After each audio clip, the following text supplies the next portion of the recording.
Hello, everyone. Welcome to our Focus Forum. I hope you're enjoying, are looking forward to this as much as I am today. We've got people filtering in. We had a very nice, almost 150 people signing up for this, so clearly a lot of interest. And we're just letting you all in, and then we will get started. Hang on just a minute. We're up to 50 people in, 55. Keep going, we'll keep going. We're starting to slow down, so let's begin. So welcome, everyone. I'm Rita Riker, president of the board of Focus Greater Syracuse, and happy to have you with us today. Today, we're celebrating Black History Month by getting the inside scoop and learning more about Harriet Tubman. We are delighted to have two of her descendants to share stories about Aunt Harriet. Just a couple of reminders before I turn over the floor to our moderator. As usual, we're scheduled for 1 hour and we are recording this session. So you'll be able to come back and view it on our website after it's over. We have received several questions from all of you, which we have shared with our panelists. You can also add questions in the chat. Focus board member Brian Hope will manage the Q&A and we'll try to get through as many as possible after the presentation. Now, I'm very pleased to turn this over to our moderator, Evelyn Ingram. Evelyn is Director of Community Relations for the Central New York region of Wegmans Food Markets, overseeing activities in the community investment and media relation arenas, and serving as the company's regional spokesperson. In addition, Evelyn and her husband, Chino Ingram, are founders of an exciting project aimed at restoring and transforming a historic church on Syracuse's south side. Renamed The Castle, the property will be a multi-use facility with event space, an entertainment lounge, and a training center for programs benefiting local residents. If you're not familiar with this project, you should check it out. It is already serving as a catalyst for the South Side's revitalization and economic development. Evelyn serves on many boards and has received numerous awards. Her full bio is on the Focus website. Evelyn, take it away. Thank you so much, Rita. I appreciate the opportunity to be here and serve in this capacity. And I applaud Focus for doing something like this. We know that February is Black History Month. And although I do believe that Black history is made every day, I do appreciate the fact that we are celebrating the contributions of those who have African-American descent in our country. So I'm going to say, I know this is virtual, but I am from what we call the African-American Black Church, and we are very interactive. And I know that I won't see you, but I'm just going to say, if you would just say, hopefully you have the ability to be able to say in your seat, I am great and I am in the company of greatness. I am great and I am in the company of greatness, because that you are. Because when I think about some of the accomplishments that have been made, whether it be Ruth Simmons, who was the first Black Ivy League president, she was president of Brown University, or Gwendolyn Brooks, who was the first author to win a Pulitzer Prize, or Gordon Parks, who was the first director of a Hollywood studio film, or Alexander Twilight, the first Black person to graduate from a U.S. college, or even Marian Anderson, the first Black artist to join the Metropolitan Opera. We are in the company of greatness. And as I list some of the names of, obviously there are many, many other figures we can relate. We do have figures who are of significance right here, who are our neighbors who live right in our area. And that is in the person of Miss Michele Jones Galvin. I just want to share that she is great, and I want to applaud her and all of her accomplishments. From a professional perspective, she has served as a co-founder and former director of the Access Center, which is an infant mortality prevention program. She's been a special projects director and director of community initiatives for the county, Onondaga County. She served on the county's diversity training leadership team. From a board perspective, she serves on Focus Greater Syracuse, League of Women Voters, the Everson Museum, Transitional Living. From a civic involvement perspective, she's a member of Lambda Kappa Mu, a member of the Syracuse chapter, the Links Incorporated, a member of the National Council of Negro Women. And she also has been honored to receive the Onondaga County Martin Luther King Award, is a participant of the Thursday Morning Roundtable, and was awarded for emeritus community service. She's inducted into the Northside Hall of Fame. From an educational perspective, she has a master's degree in psychological research from the New School for Social Research and has a bachelor's degree from Fordham University with a double major of psychology and African American studies. Now, I said she was great. Do you agree? She is great. And you can see her full bio on the Focus website. And I want to say Michele Jones Galvin is the co-author with her mother, Miss Joyce Jones, of the book Beyond the Underground, Harriet Tubman, Aunt Harriet Tubman, Moses of Her People. So I introduce to you the great grandniece of the celebrated historical figure, Harriet Tubman. Michele. Oh, thank you so much, Evelyn. And thank you for your leadership and greatness. It is always a pleasure to be with you. And it's a pleasure to be here today with the rest of you. I want to give a special thank you as well to Jessica Lindsay, Rita Riker, Brian Hoke, and Nancy Smith for this opportunity to share my reflections on Aunt Harriet's life and legacy. We know throughout American history, there have been women who have made an indelible mark on it, each in her own way, leaving an imprint of her values, her strength, and her hopes for the future and all its possibilities. This afternoon, I will share with you what I know about one of these women. She is a woman of history, and many refer to her as an American heroine. In our family, we simply refer to her as Aunt Harriet. She is Harriet Tubman, greatest conductor of the Underground Railroad.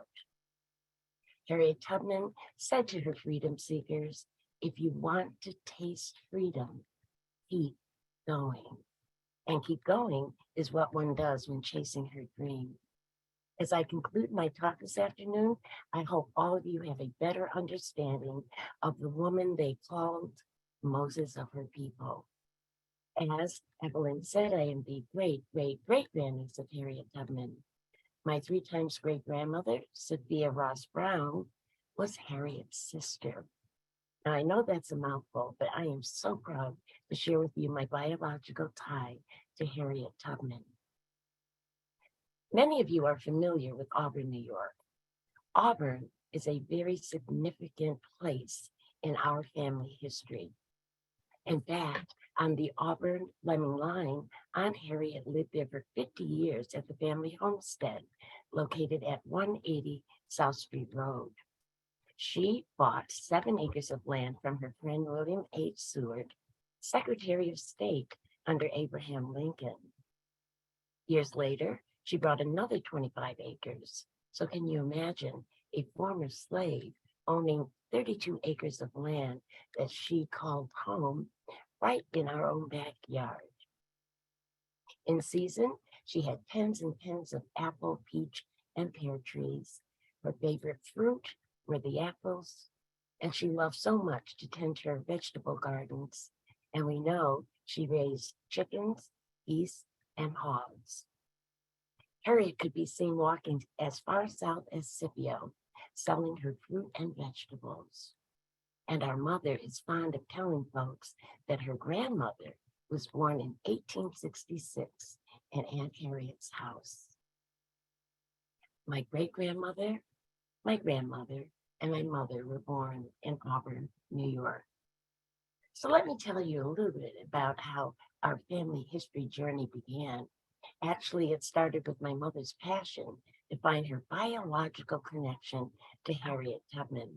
As mentioned, my mom, Joyce Stokes Jones, learned that she was related to Harriet Tubman as a young girl growing up in Auburn in the 1930s. As an adult, she realized that her grandparents, parents, aunts, and uncles actually knew Harriet Tubman. Interviewing her relatives was not enough. My mother wanted to know more. She wanted to know exactly how she was related to Harriet Tubman. So she left no stone unturned until she was satisfied that she was able to reveal a story never told before. So as she dug deeper, let me tell you what my mother found. She found Harriet, all 5 feet tall of her. She was an ordinary woman who did extraordinary things. Harriet was loving, but was rejected by the love of her life.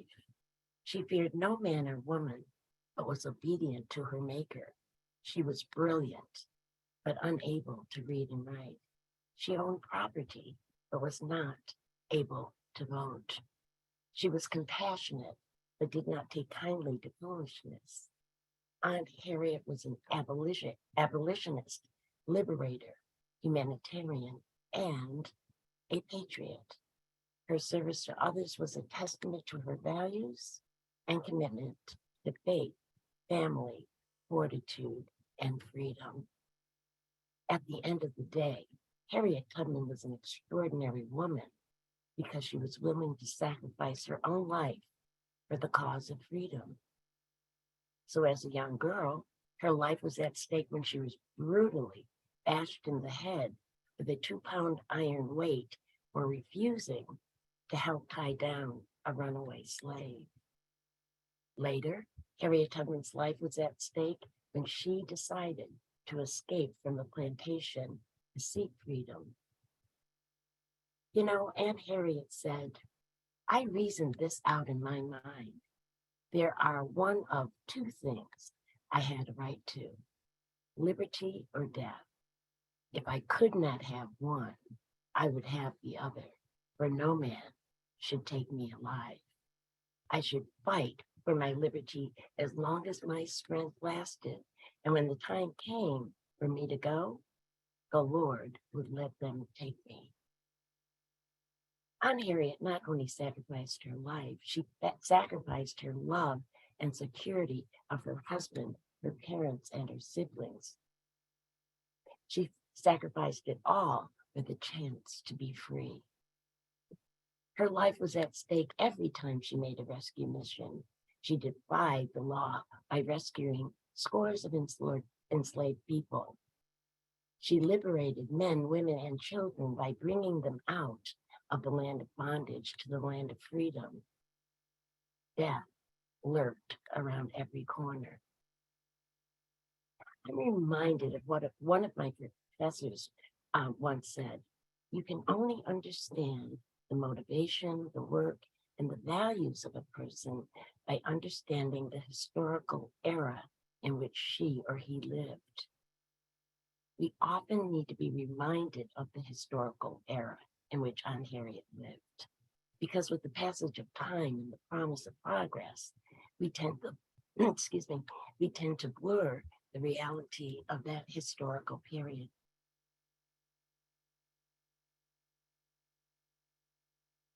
Harriet was acutely aware of her station in life. The enslaved were forced to perform backbreaking work from sunup to sundown, planting and harvesting tobacco, cotton, rice, and sugar.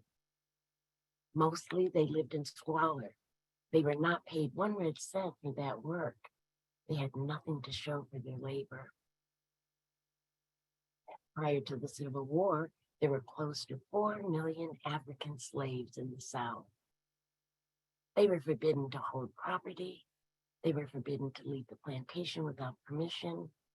They were not able to be outside of slave quarters after dark. They were forbidden to carry firearms. They were forbidden to read and write. And they were forbidden to legally marry or divorce. Slaves were forbidden to congregate with other slaves except on the fields. They could be sold away from their families at a moment's notice, never ever to be seen again. Aunt Harriet herself said slavery was like hell. In fact, on New Year's Day, it was not a day of celebration, the kind we now enjoy. There was no clinking of glasses of champagne at midnight and singing of Auld Lang Syne. No, on New Year's Day, slave families huddled together in fear and trepidation. This was a day that many planters would sell or lease their slaves in order to settle debts. For slaves, it was a day of family separation. Slaves never knew who in the family would be sold or leased that day. Would they snatch one child, all of the children, the mother, the father, or both? It was a day of trauma with a capital T. It was also a day of deceit and deception. Many times, More than not, slaves were led to believe that their family members were sold or leased to faraway places like Georgia, Alabama, Mississippi, or Louisiana. The slaves were terrified by the stories they heard about the more savage nature of slavery in those southern states. But in fact, unbeknownst to them, many of their loved ones were sold or leased to farms right in the same vicinity or county, and very few families were spared. Even in Aunt Harriet's family, her sisters, Lina and Sophia, were sold away and were never seen again. Oh no, Harriet no longer wanted to be bound to this way of life. And what makes matters worse, she was under the threat of being sold. So at the crossroads of slavery and liberation, Harriet was haunted by the idea of escaping. She knew if she escaped, there were dangers.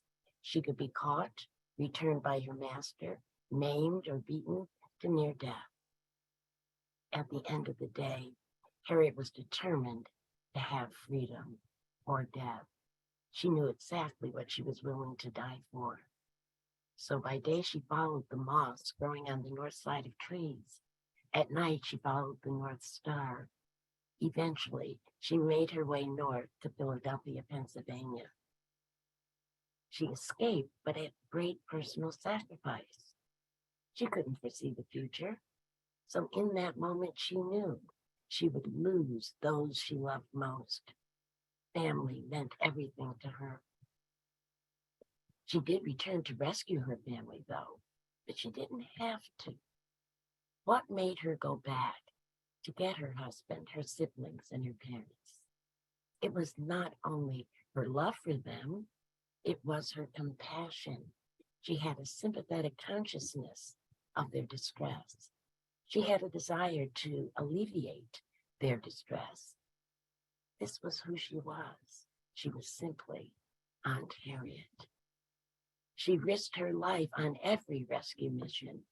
She rescued scores of slaves, resulting in a $40,000 bounty to bring her back alive. She risked her life yet again when she served her country during the Civil War, and she was known as General Tubman. There, she lent her expertise as a spy, scout, and nurse for the Union Army. She led 3 steamboat assaults on Confederate plantations along the Combahee River in South Carolina, receiving intelligence from the slaves. The raids were very successful, and guess what?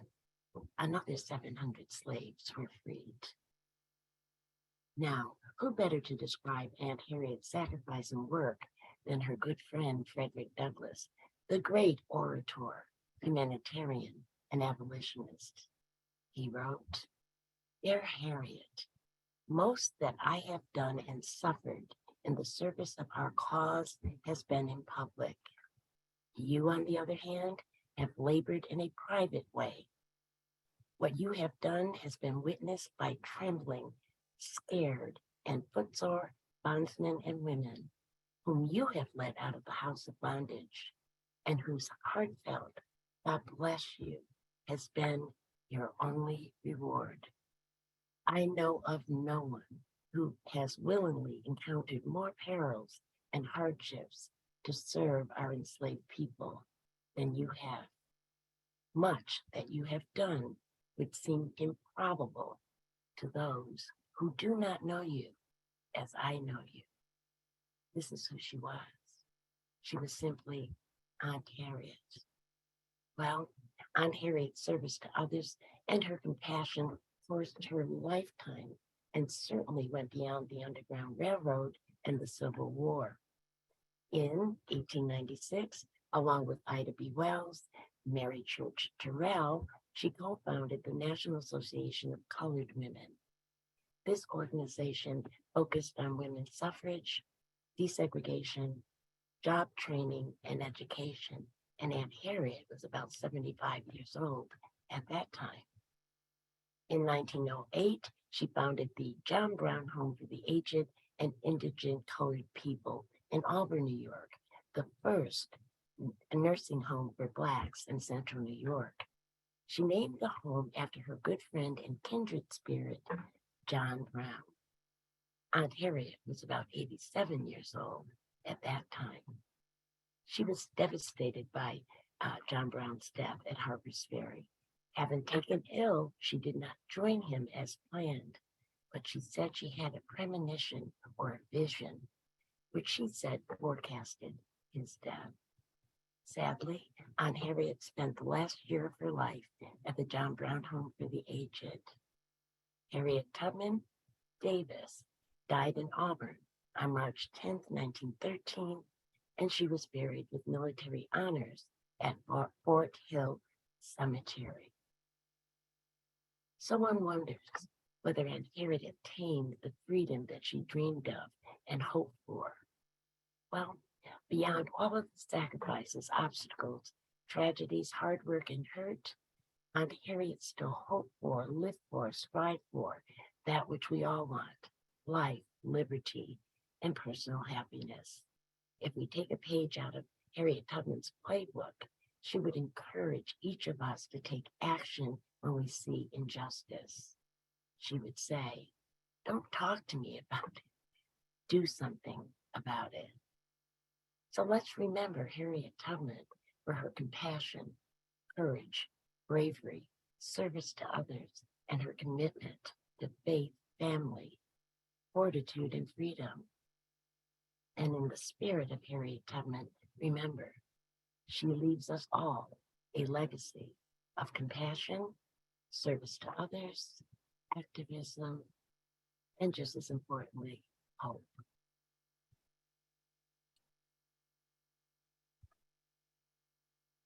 Michele, thank you for those words of sharing. I can't even imagine being related to someone of that magnitude, but I know that you are a reflection of her in the work that you are doing. So thank you so much. For our guests, we will have the opportunity to have questions after our next presenter. So if you do have questions, feel free to put them in the chat. We do know that there were some that were submitted prior to the session, and we'll do our best to make sure that we get to all of the questions. So I found a quote from Harriet Tubman that says, "Every great dream begins with a dreamer.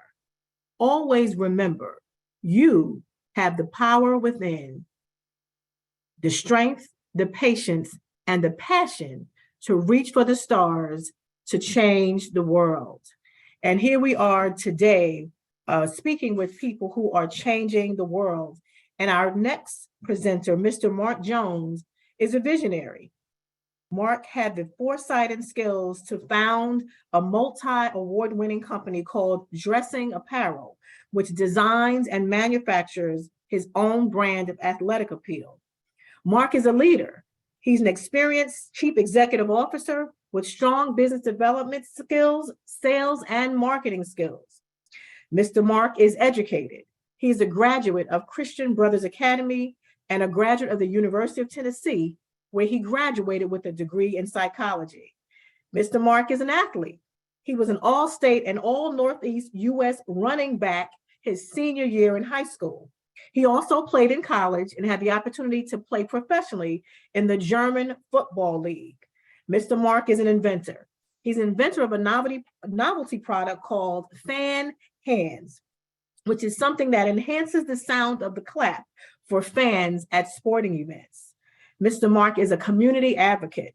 He is a co-founder and chairman of the Willow Street Foundation, which is an organization that supports young students who have a passion and desire to succeed by providing them with financial support, educational support, and community activism. Mr. Marc Jones is the younger brother of Miss Michele Jones Galvin, and he is the great-great-great-grandnephew of the historical figure, Harriet Tubman. Marc, the floor is yours. Awesome. Thank you so much, Evelyn. I appreciate the kind words and the introduction. And I must say, obviously, for Rita, Nancy, Jessica, and Brian, and the rest of the Focus Greater Syracuse board, I truly appreciate the opportunity to have this chance to speak on behalf of my Aunt Harriet, and also speak with my oldest sister, Michele Galvin. Michele Galvin. So I really, truly appreciate it. So it's an honor today. And I think the focus today for me is more so where they wanted to see where I was inspired by Aunt Harriet. And again, what Michele said earlier, we call Aunt Harriet, and this is one of the greatest aspects of what we can have is the legacy and life and what we know from Aunt Harriet and what she's passed down from us from generation to generation within the family. So my idea and my focus today is going to be more so, excuse my video. My focus today is going to be more so on giving the inspiration of what Aunt Harriet has given me over the years. How did she inspire me to go on and do what I'm doing business-wise? And what do we have in common? And what do we have in common business-wise of what I think how she was a leader and how she directed and did her businesses and inspired her when she was living and what I'm doing today here in life today in my business. So, and to start this off, my inspiration, Aunt Harriet really truly was the legacy. She passed it on from generation to generation. And from our family legacy, this is where we had our 200th bicentennial family reunion this past summer. And it was a great opportunity to where all of our family and all of our living relatives came together to honor Aunt Harriet this past July. And along with that legacy, it kind of dawned on me and said, you know what? My mom started having information and started researching Aunt Harriet back in the days when I was a youngster, right? When I was 8, 9, 10 years old. And then growing into that and being and knowing that I'm a legacy and that I was born into that legacy, right? That legacy basically was instilled in me from birth. And I really didn't recognize the magnitude of what was happening with Aunt Harriet and me being a part of that legacy until one day in elementary school. And I went to Huntington Elementary School in Eastwood. And one day in February, I was in class and one of the teachers came, and I don't know if even Michele knows this story, but a teacher came to my classroom in the 5th grade and asked my teacher, oh, is Marc Jones here? And my teacher said, yep, Marc is, sitting right there. And I'm looking at both of them and I'm thinking to myself, what did I do to get in trouble? I didn't get in trouble. I'm a good student. I don't know what happened. So I'm a good student. So anyway, the teacher comes and says, Marc, will you come follow me? And I want to take you somewhere. And I'm thinking, what on earth did I do to get in trouble? And what ended up happening was she told me in the hallway as we were walking is that she says, Marc, I just want to take you around to a couple of classrooms if you don't mind. And so when we walked into the first classroom, she basically introduced me as a relative of Aunt Harriet Tubman. And I realized that she did this for a reason because she told the students in that class, you are friends and you have a classmate that is a living relative of Harriet Tubman, one of the greatest people that for the Underground Railroad and the conductor of the Underground Railroad and everything that Aunt Harriet established and went ahead and coordinated and did in her life and her legacy. You have a classmate and a student right here in this school that's related to her. And at that point, I know that my family and my mom and my relatives, we all knew about Aunt Harriet and it was great. But this was the turning point in my life to where I knew that Aunt Harriet was special and more so not special just within the family, but more so special throughout the whole entire US and throughout the whole entire world. And that is what sparked me that day. So going on and trying to get the inspiration from Aunt Harriet, I'm always inspired by Aunt Harriet. There's not a day that goes by to where I know that there's things that I think about and I always say, you know what would Aunt Harriet do in that situation? So this is the legacy that I've received from Aunt Harriet. And there's some common denominators as well. One is I'm a business person now, but then Aunt Harriet was a business person as well. Didn't start off that way, but she ended up that way. And I feel that there's some common denominators and some commonalities that basically Aunt Harriet had. And I truly believe that she gave me that inspiration and to where I have her genes in me. And now I can go ahead and I can apply those same in what I'm doing in my business. And some of those common denominators that I think that we definitely had in being a leader, because Aunt Harriet undoubtedly was one of the greatest leaders ever. And I want to be that with that legacy. I know that that's in my name, and I want to go ahead and I want to hold that legacy and be known in the community as a leader as well. The first thing, though, to have a leader, to be a great leader, you have to have a great vision. Great vision is the first and foremost thing that you have to have. A great vision is what Aunt Harriet had. A great vision is what I believe I have as a business person.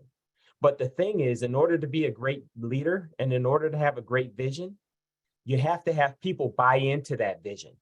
You have to have people believe in that vision.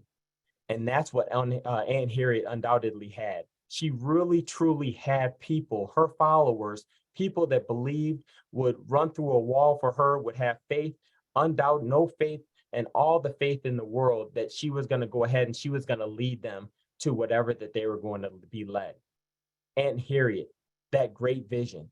I needed a vision as well, a vision for my company, a vision so that my staff and my distributors and people that are associated with my business, they know that, yes, Marc, we believe in you.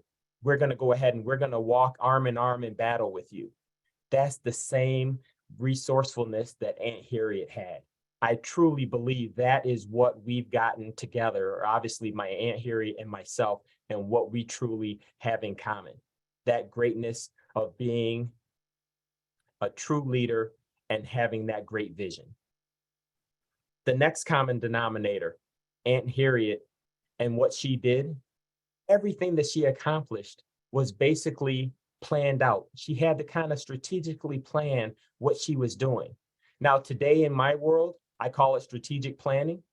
But back in the days when Aunt Harriet was doing her thing, I know that she just had this mindset and this attitude and said, listen, this is what we have to do to get it done. Let's make it happen. And I know my sister Michele referred to that as well. I have that in every day, every single day of my life.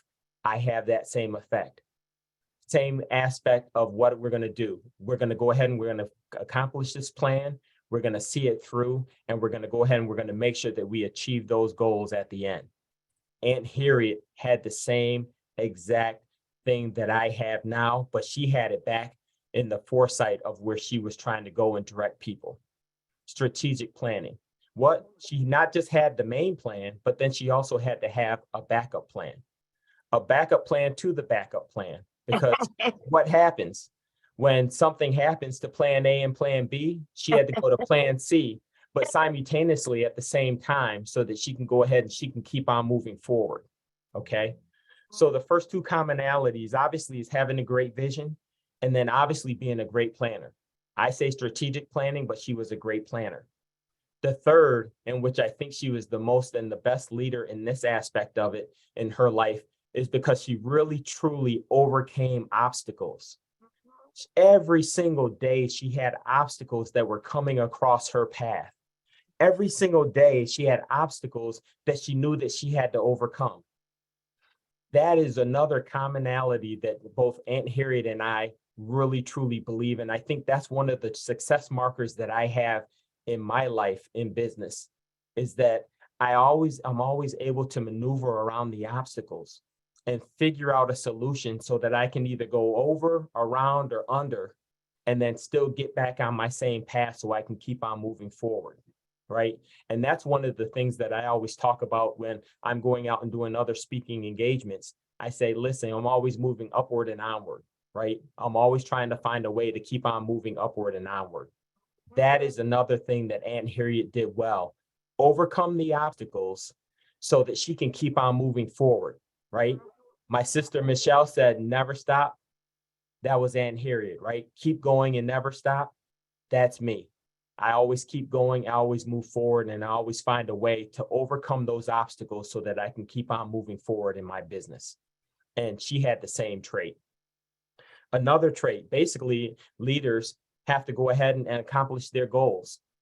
Aunt Harriet, that was what she lived for. She accomplished those goals that she had. Every goal that she wanted to accomplish, she did.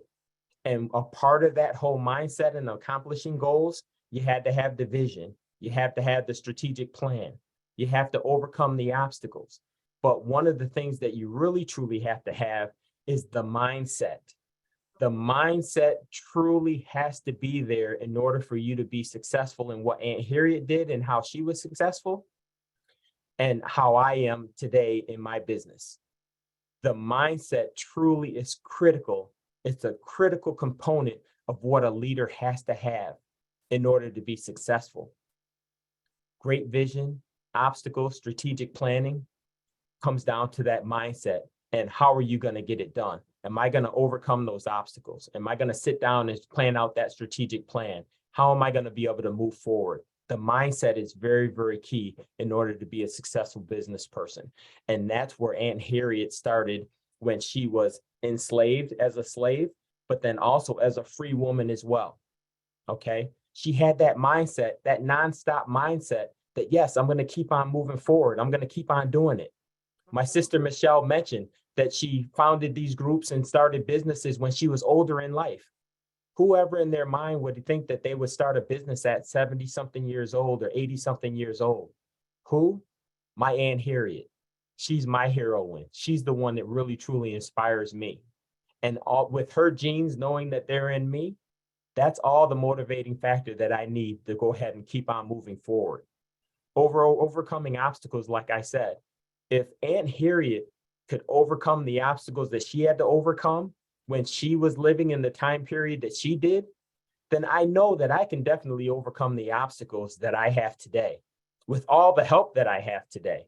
The help of what? Technology, networking groups, everything comes together to where I have it easy.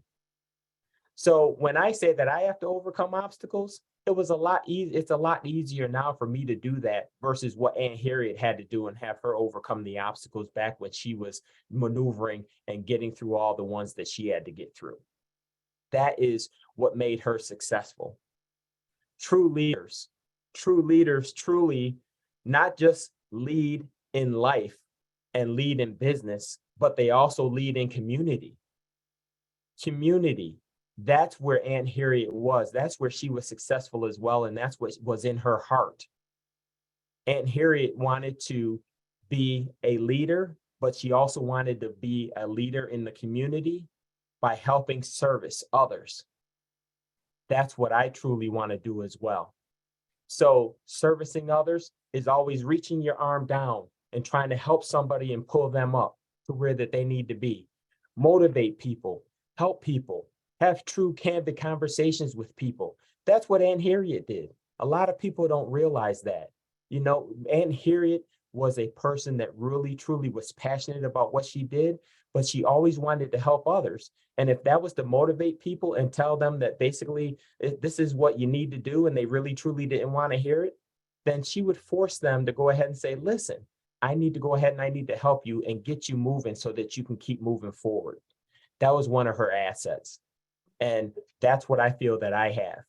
Helping community, being a service leader in the community as well. That is what I'm about. And that's one of the reasons why Evelyn mentioned that I started and founded and co-founded my own foundation called the Willow Street Foundation. I want to service and help others so that we can go ahead and build on this great community together.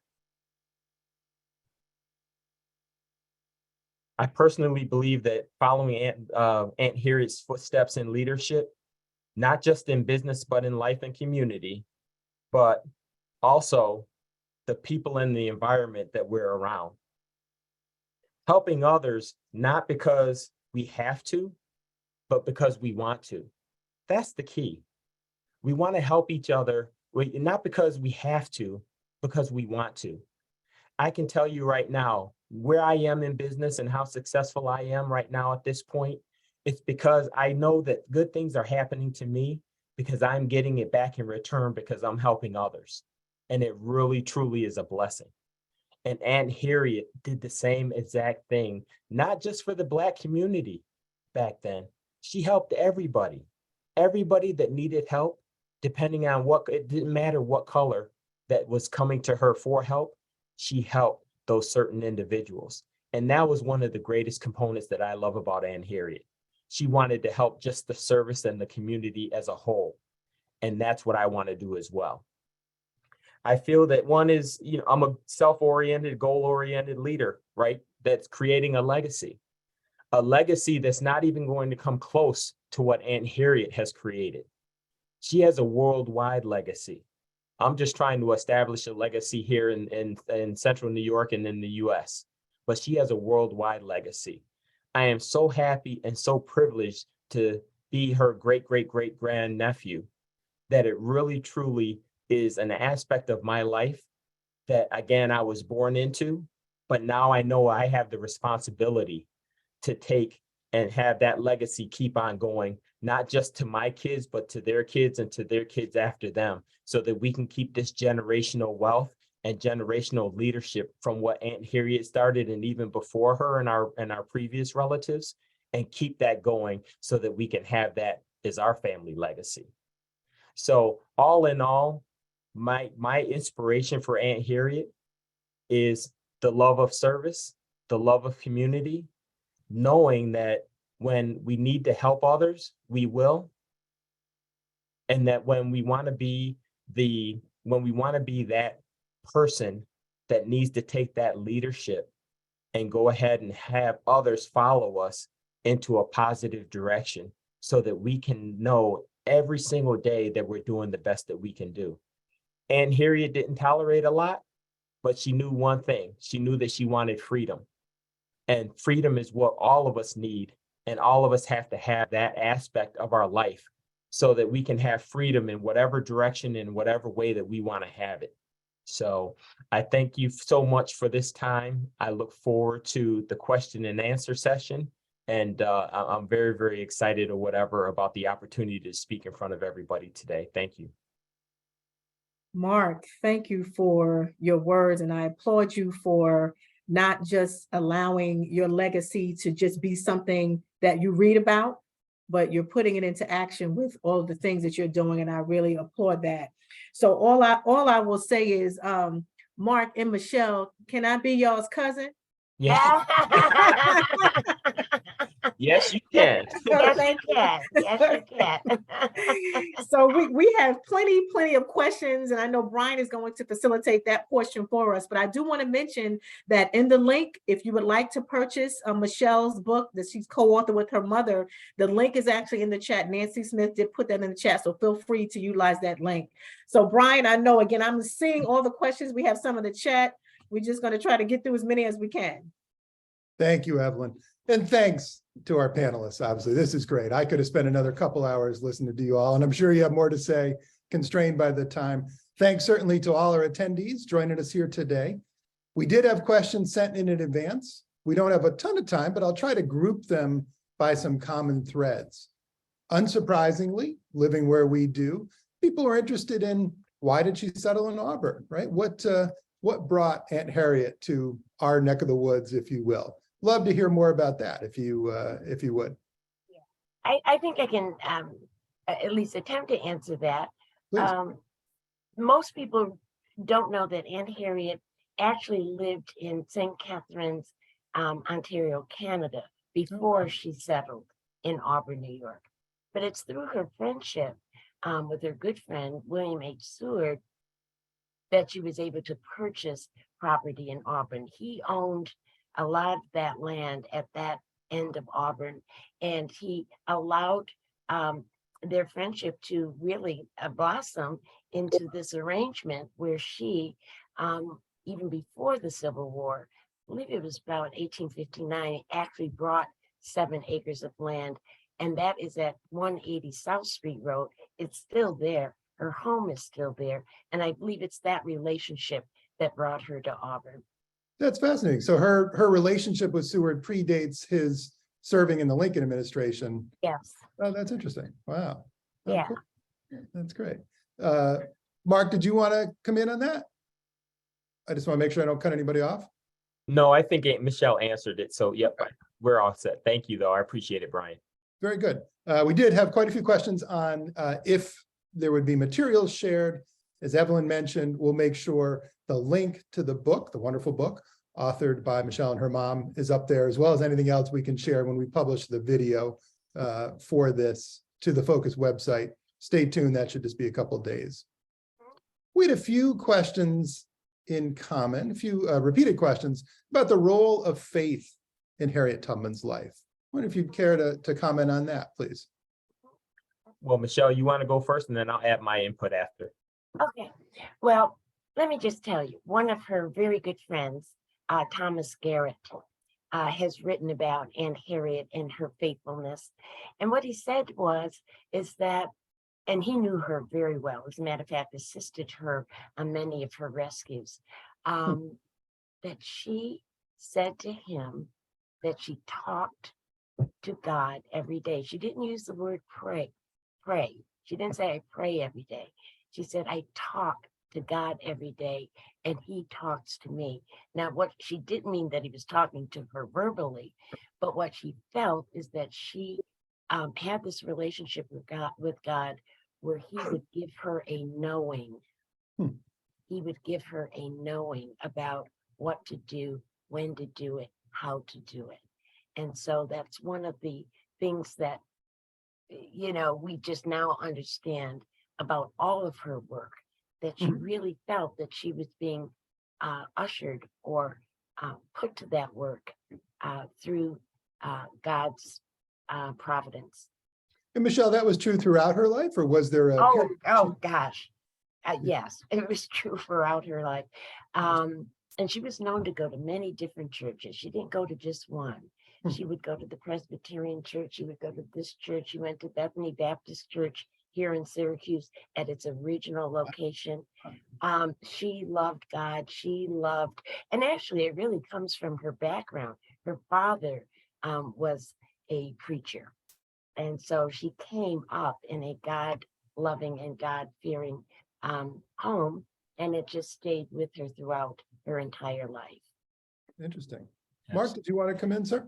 Yes, and that's one of the things that I know about Aunt Harriet. And it's funny because I know our family is Catholic by faith or by religion. I'm sorry, Catholic by religion. But I say and tell people all the time, I'm very, very spiritual. I'm Catholic by religion, but I'm very, very spiritual. And that's where Aunt Harriet always talks about her having that personal relationship with God and talking to God and getting information back from God and taking that information and going on and doing with it. And that's why I have that same aspect in my life. I'm very, very spiritual with what I do and how I communicate with God. So that's another common denominator that we had in common as well. And so it's very, very, unique and different for me and my relationship that I have. And Aunt Harriet had the same exact relationship with God as well. That's interesting. Well, thank you both for sharing that. We had another question, if you know, about the status of her appearing on U.S. currency, right? I mean, the $20 bill, I know the Biden administration, I think, has advanced that some more, been talked about for quite a while. Do you happen to know what the status of that is? Well, you know, it's interesting because I have said this and I'll say it again. With the administration that we now have, right out of the gate, they said there would be Harriet Tubman on the $20 bill. Now we're, 3 years in? And although people like myself and the people that are, organized by the Women's Under 20 organization, I'm very much a part of that organization and advocate for Aunt Harriet to be on the $20 bill. But what we now know is that even if it were to happen, it probably will not happen until about 2030. Wow. This administration will be long gone by then. So it's going to take really a lot of advocacy if it were to happen before then. So no, it's not anything that I've heard of that's going to happen in the near future.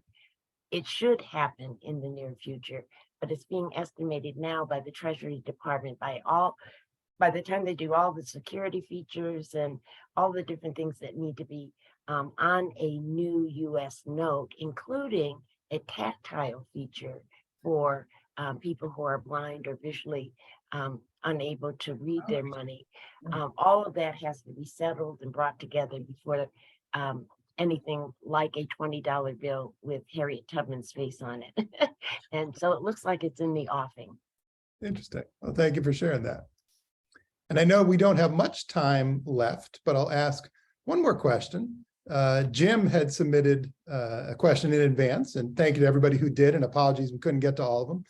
But he asked, what are some things your family knew and likely still knows about Harriet Tubman that most people don't? Big things, little things. If there's anything you can share, I think that's a nice way to go out. Is there anything you could share with us that, you know, Well, the family might know that we don't? yeah. Do you want to go, Mark? You want me to go? No, if you can go, Michelle, because you'd be better astute. Yeah. Well, let me tell you, I already told you that she loved apples. So where the strawberry thing comes from, I don't know, but I do know, and the family lore is she had tens and tens of apple trees and she loved her apples. But you know, she also carried a pistol on those rescue missions.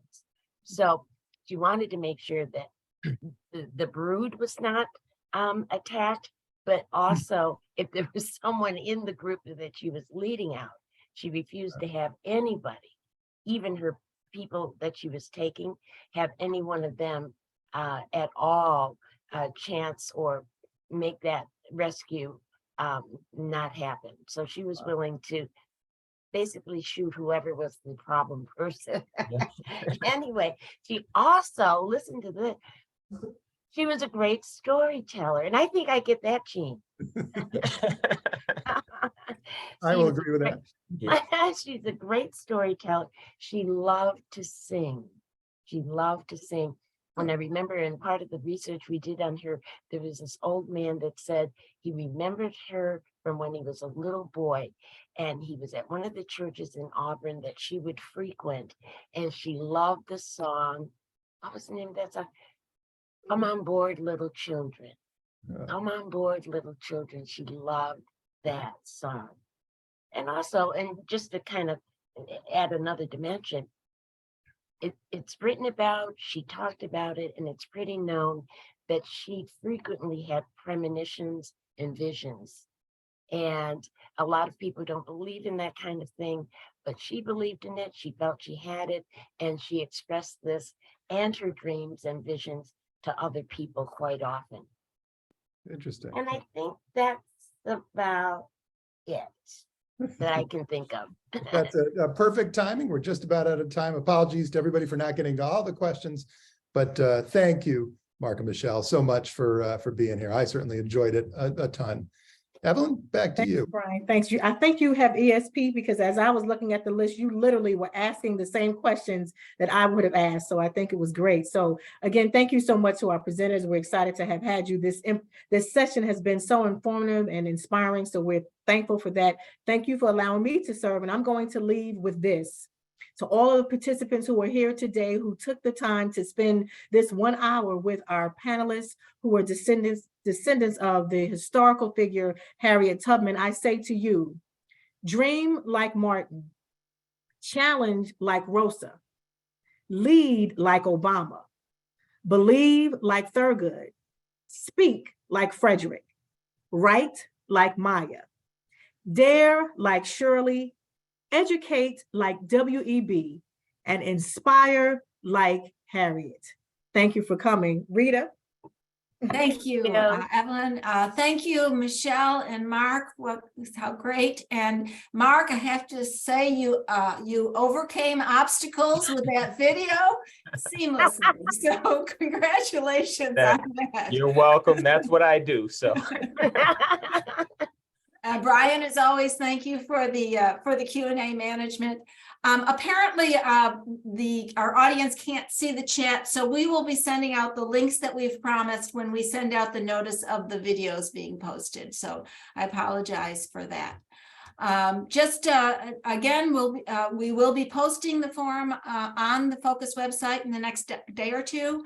And just a reminder, Focus is able to make these opportunities available with the financial support of the community. We would appreciate any donations to support our effort, and they can be made on our website, focussyracuse.org.